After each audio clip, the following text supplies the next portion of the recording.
I don't even know exactly what to. So you know, I don't know what he went for. I don't even know. Condolence. Okay.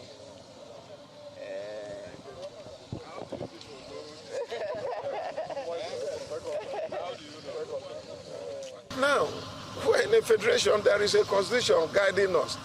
And above all, Land Use Act is a constitutional matter. The powers are vested in governors, not president, for God's sake. Any other state that wants grazing, I have no problem. But in Benue State to come and do it here, we are not going to allow it. Except Mr. President will come and kill us so that his people, Fulani people, will take over this land. We are not going to accept it. There is no way. Under my watch, and I have the mandate of my people not to accept that. Thanks for checking out SYMFONI on YouTube. Please be sure to subscribe and like our videos for updates.